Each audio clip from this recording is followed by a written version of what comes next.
On time.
विनम्र किसान का बेटा था वो दृढ़ता का भंडार।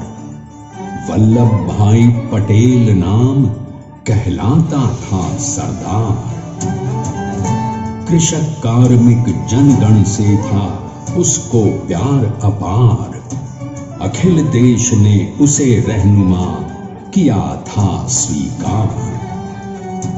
गांधी बापू का शिष्य, सत्य अहिंसा का अवतार, किंतु एक भारत करने को धर लेता हथियार। लौह पुरुष संबोधन था वो लोहे की दीवार। तेज पुंज तुम, शक्तिपीठ तुम, बल का सागर अपरंपार। ऋणी देश का नम्र नमन तुम स्वीकारो सरदार।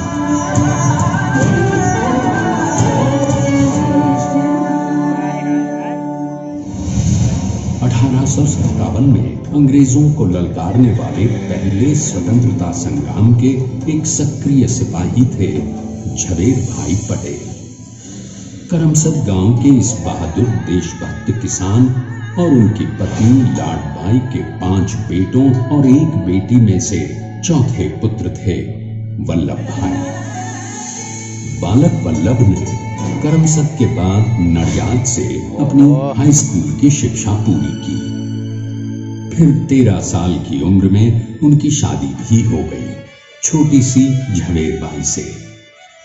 2 बच्चों, बेटी मणिबहन और बेटे डाया भाई को जन्म देने के बाद झवेर बाई असमय ही चल बसी। सदी बदलने और 20वीं सदी आने पर उनका जीवन भी एक चमत्कार की तरह बदला। प्लीडर का इम्तिहान पास करके वो वकालत करने लगे। पहले गोधरा, फिर आणंद और उसके बाद अहमदाबाद में। मगर जल्द ही वकालत छोड़कर वो बैरिस्टर बनने की इच्छा से इंग्लैंड चले गए। लंदन में बैरिस्ट्री में अव्वल आने और वजीफा जीतने वाले वो अनोखे भारतीय थे। अब तो अहमदाबाद की वरिष्ठ अदालत में बैरिस्टर पटेल की जिरह और जीतों की धूम मच गई।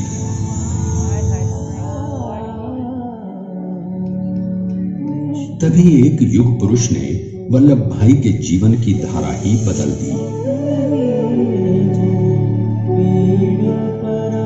दक्षिण अफ्रीका में सत्याग्रह के अहिंसक अस्त्र से गोरे शासकों को सबक सिखाकर भारत वापस आए बैरिस्टर मोहनदास करमचंद गांधी से मिलकर वल्लभ भाई ने अपने कुछ वर्षों से सीखे विदेशी व्यवहार और संस्कार हमेशा के लिए त्याग दिए और अब वो अपने खेड़ा के किसानों को हक दिलाने के लिए बापू के साथ आंदोलन में कूद पड़े। अब उनके पैरों में जूते नहीं, गांवों की धूल थी। हृदय में भारत भूमि की शस्य श्यामला धरती, मन में थे गांधी और मस्तिष्क में एक नए स्वतंत्र भारत का सपना।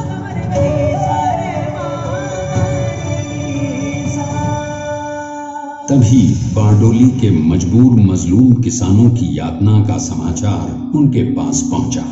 तुरंत वल्लभ भाई वहां पहुंचे और यूं शुरू हुआ भारत का सबसे बड़ा और सफल किसान आंदोलन बारडोली।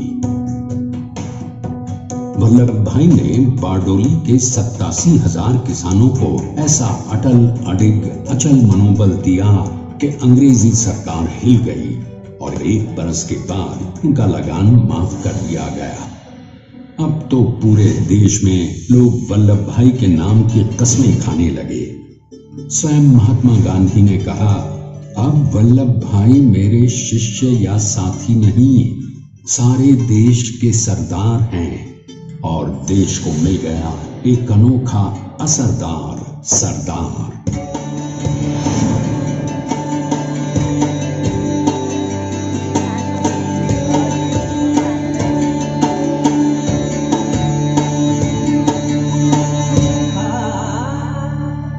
सरदार पटेल के नाम और देशभक्ति से अंग्रेज डरकर कांपने लगे। 1930 के नमक सत्याग्रह और दांडी कूच में वो बापू से भी पहले गिरफ्तार किए गए, तो सन 1932 में फिर उन्हें बापू के साथ ही जेल में 2 सालों के लिए डाल दिया गया। मगर आजादी के दीवानों को, स्वतंत्रता के परवानों को कौन गिरफ्तार कर पाया है। जेल से छूटते ही सरदार को कांग्रेस के नए राष्ट्र अध्यक्ष पद पर चुना गया और उनकी सरपरस्ती में राष्ट्रवादी भारतीयों ने तमाम ब्रिटिश सूबों में जीत हासिल कर वहां अपनी स्थानिक सरकारें बनाई। किंतु सरदार का सपना केवल सरकार बनाना नहीं था, उनका स्वप्न तो था एक ऐसे नए भारत का जहां हर रंग, हर रूप, हर जात, मजहब, तबके का हिंदुस्तानी एक साथ मिलकर एक ऐसा नया भारत बना सके जहां पूर्ण स्वराज के साथ सारे समाज को गरीबी, अशिक्षा, छुआछूत से भी आजादी मिल जाए। इसकी पहली रणनीति थी भारत को अंग्रेजों की गुलामी से आजादी, ताकि भारत के लोगों की अपनी सरकार सबके साथ और सबके विकास के लिए काम कर सके। बापू की अगुवाई में अब देश ने अंग्रेजों को अंतिम चेतावनी दे दी, करेंगे या मरेंगे, क्विट इंडिया, अंग्रेजों भारत छोड़ो। बस फिर क्या था, संघर्ष की रणभेरी बजी। 3 सालों के लिए सरदार पटेल को भी सत्याग्रही नेताओं के साथ जेल में ठूंस दिया गया। 2 सालों के बाद अंग्रेजों को बापू के सभी शिष्यों और साथियों को छोड़ना पड़ा।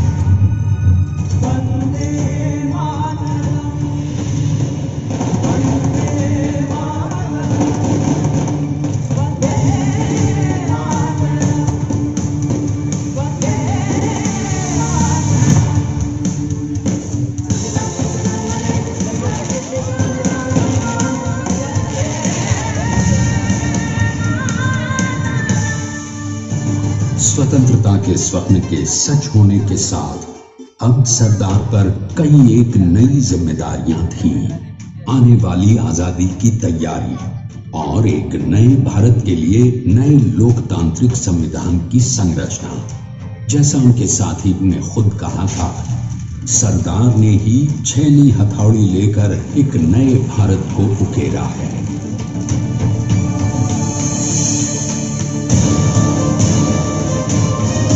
स्वाधीनता तो प्राप्त हुई, लेकिन खंडित भारत में भी उठते विभाजनवादी अंधकार को अभी दूर करना था।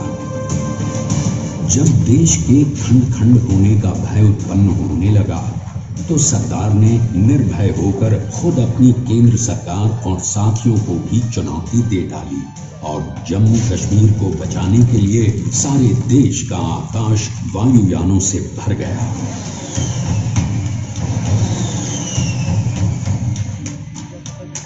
और फिर हैदराबाद और जूनागढ़ के भारत में विलयीकरण को पाकिस्तान से चुनौती मिली।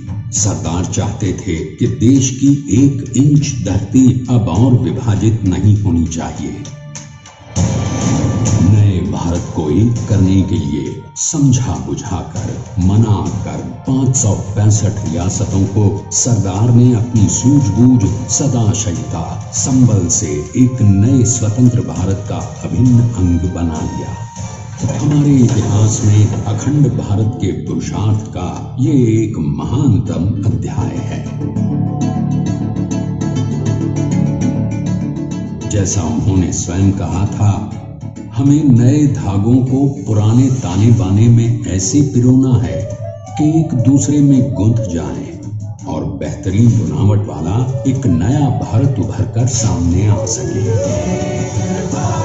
अंततः अपने वज्र दृढ़ संकल्प से एक नया विराट विशाल एक भारत श्रेष्ठ भारत बनाकर दिखा ही दिया सरदार ने। संसार के सबसे बड़े प्रजातंत्र के शिल्पी को प्रणाम करने के लिए देश ने बनाया है ये समर्थ स्मारक। स्वाधीन भारत को समर्थ भारत में बदलने वाले सरदार पटेल को समर्पित प्रेरणा तीर्थ भी है। प्रधानमंत्री श्री नरेंद्र मोदी के नेतृत्व में बनी विश्व की इस विशालतम प्रतिमा के सामने आकर सारी दुनिया जैसे स्वयं ही नतमस्तक हो जाती है।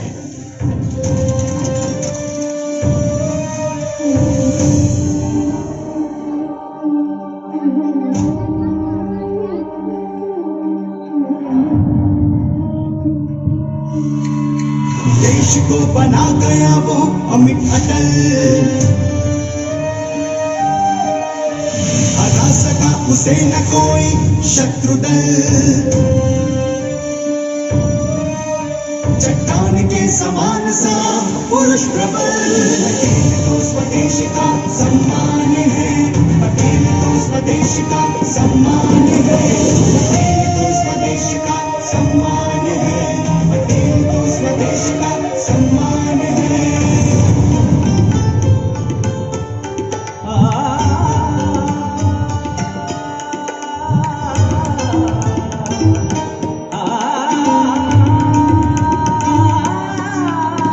ऊंचाइयां आकाश को छुए हुए, गहराइयां समुद्र की लिए हुए, कदम अडिग जमीन पर जमे हुए। पटेल अपनी आन बान शान है, पटेल अपनी आन बान शान है, पटेल तो स्वदेश का सम्मान है, पटेल तो स्वदेश का सम्मान है, पटेल तो स्वदेश का सम्मान है, पटेल तो स्वदेश का सम्मान है। आइए अब देखते हैं कि अपने लौह पुरुष को श्रद्धांजलि देती 182 मीटर ऊंची विश्व की सबसे विशालकाय प्रतिमा का निर्माण कैसे हुआ।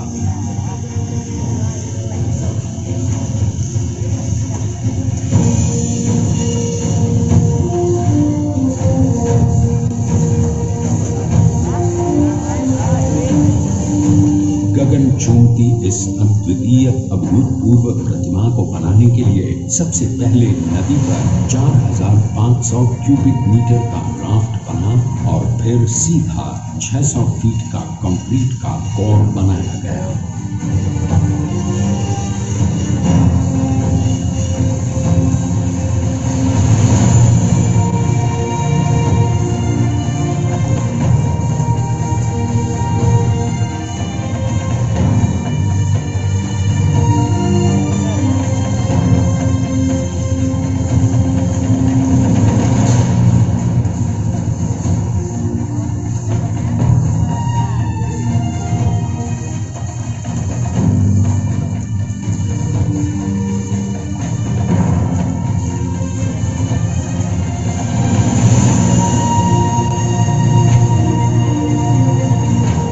इस कंक्रीट कोड के साथ लगाया गया स्टील का फ्रेमवर्क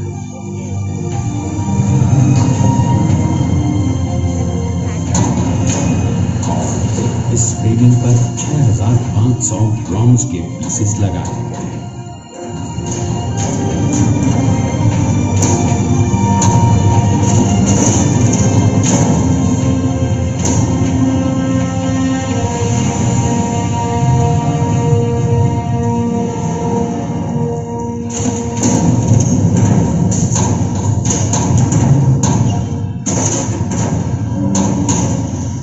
सोचिए कि 182 मीटर ऊंचे इस भव्यातिभव्य स्मारक के निर्माण में कितना सामान और मेहनत लगी है।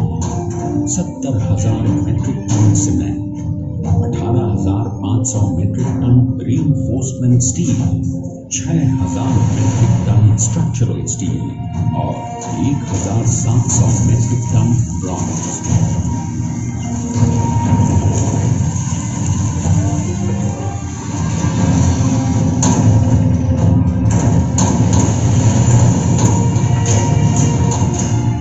स्टैच्यू ऑफ यूनिटी आज एक वर्ल्ड आइकॉन है और इसे मुमकिन बनाने में एक सेकंड भी ब्रेक लिए बिना देश भर की टीम्स ने 24/7 काम किया। 250 से ज्यादा इंजीनियर्स, 4,500 से ज्यादा स्किल फोर्स और कई लाख मानव दिन। हम गर्व से कह सकते हैं कि कुल मिलाकर स्टैच्यू ऑफ यूनिटी के निर्माण में 95% माल सामान, मजदूर, इंजीनियर्स और एक्सपर्ट्स थे भारतीय। जानते हैं कि 182 मीटर ऊंची इस भव्य प्रतिमा को बनाने में कितना समय लगा। डिजाइन के लिए 12 महीने और निर्माण के लिए 34 महीने, यानी कुल मिलाकर केवल 46 महीने।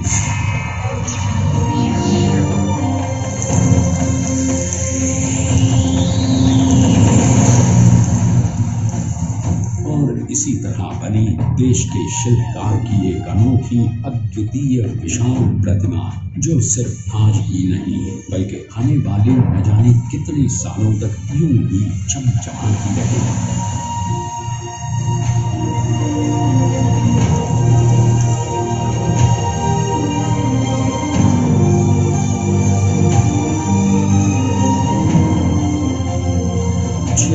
महीनों तक लगातार बिना रुके एकजुट होकर न जाने कितनों ने परिश्रम किया और उनका साथ दिया भारत की 125 करोड़ जनता। और तभी मुमकिन हो पाया एक ऐतिहासिक निर्माण जो आज कहलाता है भारत की नई पहचान। स्टैच्यू ऑफ यूनिटी, विश्व की सबसे ऊंची प्रतिमा।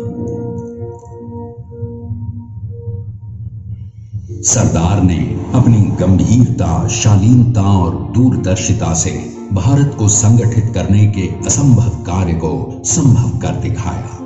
आइए आज हम सब उन्हीं की महिमा में विश्व के सामने एक उदाहरण रखें, क्योंकि ये ही भारत को श्रेष्ठता के मार्ग पर ले जाएगा। हमारा कर्तव्य ये है कि हमें निश्चय कर लेना चाहिए कि हमें हिंदुस्तान में जितने लोग हैं सबको मिल के भाई भाई की तरह के रहना है। स्टैच्यू ऑफ यूनिटी एकता की प्रतिमा और श्रेष्ठता का प्रतिबिंब है। एक पहल है इस अखंड भारत को श्रेष्ठ भारत बनाने के सपने को पूरा करने के लिए। एक पुकार है हम सबको एकजुट होने के लिए। एक आंदोलन है भारत को सबसे आगे ले जाने के लिए, श्रेष्ठ बनाने के लिए आपके योगदान और विश्वास से ही बनेगा एक भारत श्रेष्ठ भारत। एकता का स्मारक है, एकता का संदेश है कि भाषा अनेक, भाव एक, राज्य अनेक, राष्ट्र एक, पंथ अनेक, लक्ष्य एक, बोली अनेक, स्वर एक, रंग अनेक, तिरंगा एक, समाज अनेक, भारत एक, रिवाज अनेक, संस्कार एक, योजना अनेक, मकसद एक, कार्य अनेक, संकल्प एक, राह अनेक, मंजिल एक, पहनावा अनेक, प्रतिभा एक, चेहरे अनेक, मुस्कान एक। ये एकता का संदेश लेकर के हम चले। और भाइयों बहनों, ये भारत की विशेषता है, विविधता में एकता, यही भारत की विशेषता है।